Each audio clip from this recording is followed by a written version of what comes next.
tourist place but historical one.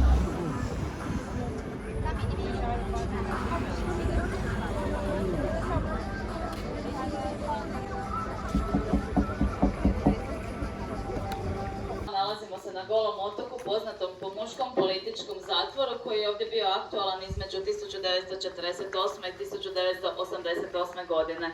Znači sve je počelo 28.6.1948. kada je ondašnji jugoslavenski predsjednik, znači Tito, prekinuo sve svoje političke veze sa Staljinom i nakon toga su, pojednostavljeno rečeno, na tlu bivše Jugoslavije jednostavno zatvarani svi oni koji su navodno stali na Staljinovu stranu, a protiv Tita. Sad što je u ono vrijeme uopće značilo biti na Staljinovoj strani, zapravo nikada nije bilo jasno definirano, jer u ono vrijeme bilo dovoljno da neko samo negdje kaže pogrešnu riječ ili da ga neko drugi optuži bez ikakvih dokaza. Dakle, već bi se na temelju toga noću jednostavno pojavili Titovi ljudi i odveli čovjeka od kuće bez ikakvih velikih objašnjenja. Prvo su 3 mjeseca ti ljudi proveli u raznim zatvorima po cijeloj bivšoj Jugoslaviji, a onda su u 9. mjesecu 1948. autobusima i vlakovima prebačeni u luku Bakar.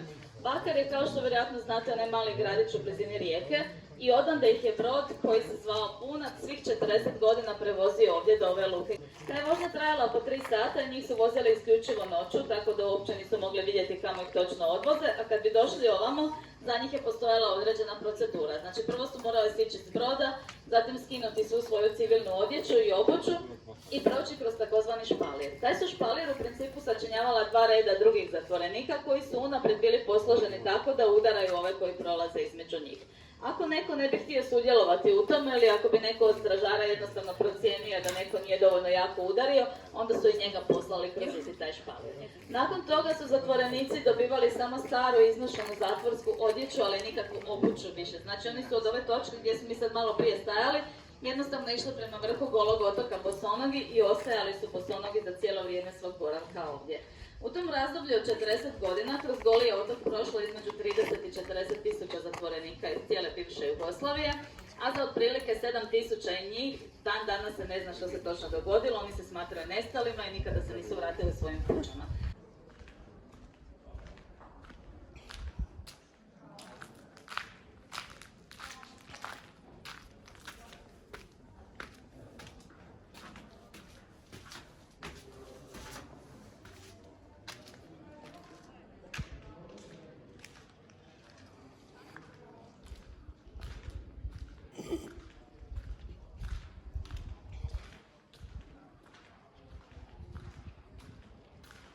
Kamena, zatim od metala, od drveta, različit namještaj i poznate teraso pločice. Te teraso pločice najbolje u nas vide u ovoj glavnoj zgradi tvornice kroz koju ćemo mi uskoro proći.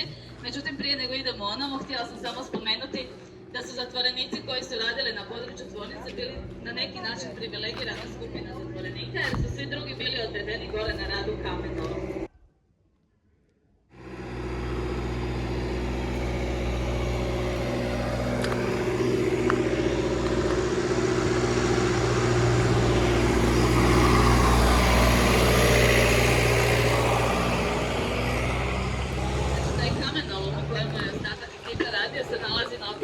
Kilometar do kilometar i pol odavde gore na brdu.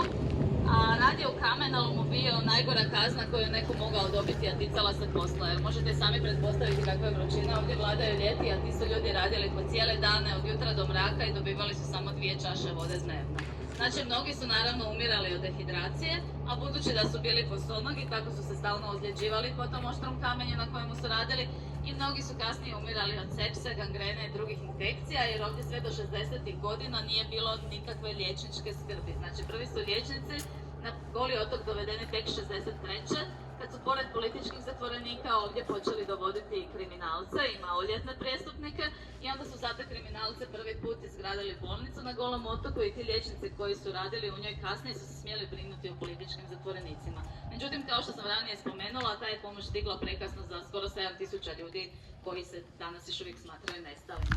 Inače, Goli otok, kao što mu samo ime kaže, bio je posve gol prije nego što je prva skupina zatvorenika ovamo dovedena. Znači, ovdje nije bilo apsolutno ničeg osim ovog kamena. Sve što vidite danas na Golom otoku, zatvorenici su sami gradili svojim vlastitim rukama. Također su ova stabla sadili oni. Možda ste sad primijetili kad smo dolazili da je samo ovaj tu mali komadić gdje se mi nalazimo zelen, a ostatak Golog otoka i dalje je gol kao i drugo. Znači,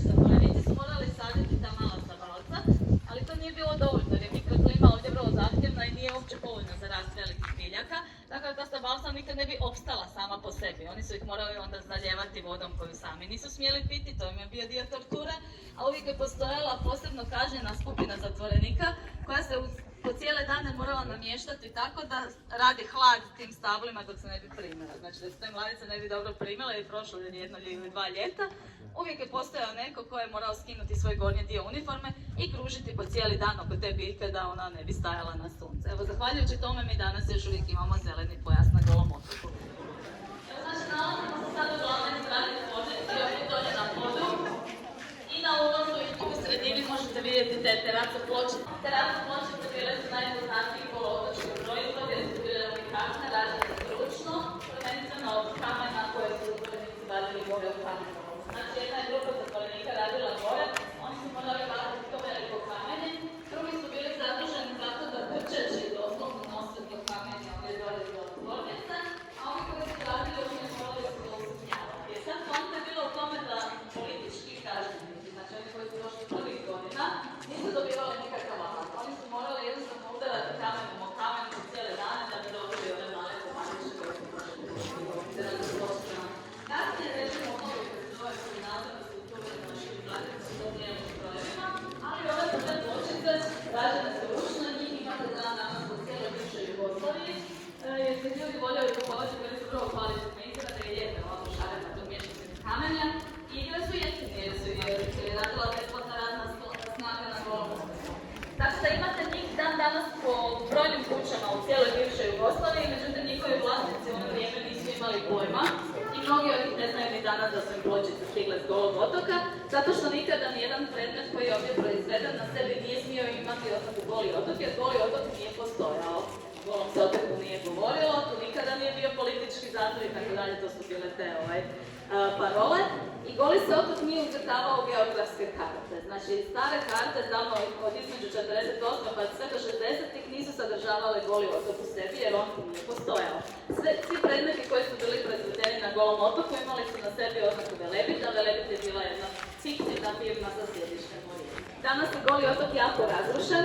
88. godine, kad je ovdje bila zadnja skupina zatvorenika, njih oko 3000, stražari su dobili dekretu da zatvore zatvor i oni su naprosto, doslovno to tako shvatili, otišli su s Golog otoka, pokupili su sve dokumente i ostavili su 3000 zatvorenika ovdje same. E sad, budući da to bilo vrijeme kad su se stražari morali snaći, pratiti sve događaje i tako dalje, njima su trebalo otprilike 2 tjedna i tek nakon 2 tjedna su prvi stražari se opet vratili na Goli otok, međutim ta su 2 tjedna bila dovoljno da zatvorenici unište dobar dio onoga što su sami gradili. Jer su bili ostavljeni bez ikakve kontrole ovdje, a kasnije, kad više nikog nije bilo na Golom otoku, ono su redovite dolazili stanovnici otoka Krka i Raba, krali sve što je ostalo. Znači, oni su apsolutno pokrali svaki komadić koji su mogli iskoristiti i dalje prodati. On je ostavljen kakav je od 88. godine. Ovo je primjer spavaonica za zatvorenike. Svaka od njih bila za 20 muškaraca. Htjela sam vam samo izbliza pokazati kako su male, pa ćete odmah shvatiti da nisu imali krevete unutra, nego su samo spavali na podu, na onim drvenim daskama. Međutim, moram vam reći da su zatvorenici koji su spavali u ovim kamenim ćelijama opet najbolje prošli od svih drugih zatvorenika, zato što je najveći broj zatvorenika spavao u drvenim barakama, a te su barake imale onako jednu poprilično glupu gradnju, znači stražari su im naredili da ih grade tako da između dasaka ostavljaju otprilike 15 cm slobodnog prostora, tako je bio građeni krov. Kad bi takva baraka bila završena, ona na posljedku nije služila ničemu. Kad je vani padala kiša, padala je jednakom silinom i unutra kiša, i kad je vani puhala orkanska bura zimi, puhala je jednako i unutra. Znači ovi koji su spavali u zatvorenim kamenim ćelijama su u principu najbolje prošli, iako su ih nagurali tu po 20 unutra. Osim ovih ćelija, na Golom su otoku postojale i golotočke samice, koje su poznate po tome da su rađene od kamena i bile su toliko uske da je zatvorenik unutra mogao samo stajati. Znači, zatvorenik je morao ući unatraške unutra, onda bi se naprijed zatvorila jedna željezna vrata i od tog trenutka više nije bilo micanja. Znači, on je jednostavno stajao uglavnom kao u vertikalnom lijesu i onda bi mu cijelo vrijeme na glavu puštali morsku vodu. Ta je morska voda imala smrtonosnu funkciju jer bi oni ostavili ljude tako 2-3 dana u tim ćelijama i ta sol iz vode ih je dobro dehidrirala i onda bi ih pustili van na sunce na rad i naravno da bi oni umrli kroz nekoliko sati. Znači, budući da su dobivali samo 2 čaše vode dnevno, nisu se više mogli oporaviti. Ova tu bijela mala zgrada je bila agregat, znači tu su pomoću plina proizvodili struju A ova sljedeća zgrada između ove dvije je bila zgrada kina. A kino je u ono vrijeme u principu služilo za ispiranje mozga, jer su zatvorenici koji su radili ovdje po cijele dane, navečer umjesto da ih puste na spavanje, imali dodatne večernje aktivnosti. A jedna od tih večernjih aktivnosti bila redovito gledanje političkih filmova ovdje u kinu. To su bili doslovno dugometražni dokumentarci o Titu koji su veličali njega i njegovu vlast. Trajali su preko 3 sata, a poanta je bila u tome da zatvorenici ne smiju sjediti. Znači oni su morali navečer još stajati na nogama preko 3 sata. Što nije bio nimalo jednostavan zadatak, jer ako vam se da ponekad se ne ode previše vremena u životu, probajte vi stati tamo mirno i stajati 3 sata pa ćete vidjeti kako to izgleda, a pogotovo je to bilo nemoguće za ljude koji su bili ovako strašno iscrpljeni. Nakon filma nije bio kraj te torture, nego je bio tek početak, ja bih rekla, jer se nakon filma tek onda stražari ispitivali o najsitnijim detaljima iz filma i kad neko ne bi znao odgovor, taj je bivao kažnjen. Te su kazne bile različite, primjerice ako neko ne bi znao odgovor, taj onda drugi dan ne bi dobio ni ono malo hrane ni vode što bi inače trebao dobiti, ili bi ga za kaznu poslali na rad u kamenolom ako je prethodno radio u tvornicama, ili su ih znali kažnjavati tu na licu mjesta i to tako da bi najčešće stražari već unaprijed stavili jednu veliku bačvu morske vode točno ovdje pred ulazom kina. I kad neko ne bi znao odgovor, onda su ga druga dvojica kolega koje on sam morao odrediti, morala uzeti za noge i morali su ga uroniti glavom u tu bačvu i nisu ga smjeli izvući van dok stražari ne bi dali znak. Sad kad bi ga izvukli van, ako je osoba bila pri svijesti, ponovili su isto pitanje, naravno da se tad nije ništa znao jer se utapao do tad pod vodom, i onda bi ga opet vratili natrag. Oni su tu metodu zvali osvježavanje pamćenja, međutim to osvježavanje pamćenja je često završavalo utapanjem zatvorenika. Znači, sad se nalazimo doslovno na pletnoj terasi hotela za stražare. Inače, zanemarite općenito natpise na svim ovim zgradama. Znači, ovo nije bila zgrada za posjete zatvorenicima, kao što tu piše, jer zatvorenici nisu primali posjete, oni su primali samo torturu. Njihovi članovi obitelji mahom nisu ni znali dobar dio vremena gdje su im njihovi muževi. Ovo je bila znači zgrada u kojoj je živjela jedna mala skupina od cirka 20 oficira, najviših stražara u toj stražarskoj hijerarhiji, i oni su tu smjeli u svako doba dovesti svoje obitelji i prijatelje na odmor. Znači ovo je bila u principu zgrada ljetovališta za obitelji stražara i za same stražare. Ovo tu je bila njihova plesna terasa na kojoj su imali svoje zabave i budući da njihove dame nisu cijelo vrijeme mogle biti ovdje, a neki od njih nisu ni imali žene, ali onda su im trebale žene kad bi se malo napili tu i razveselili, a dobili su ih tako da su se 56. godine domislili da mogu lijepo zatvoriti ženski zatvor na Grguru i žene prebaciti ovdje. Znači oni su jednostavno zatvorenice s Grgura, njih 460, prebacili na Goli otok, stavili su ih u jedan izolirani logor na drugom kraju otoka, tako da nisu imali kontakte sa zatvorenim muškarcima.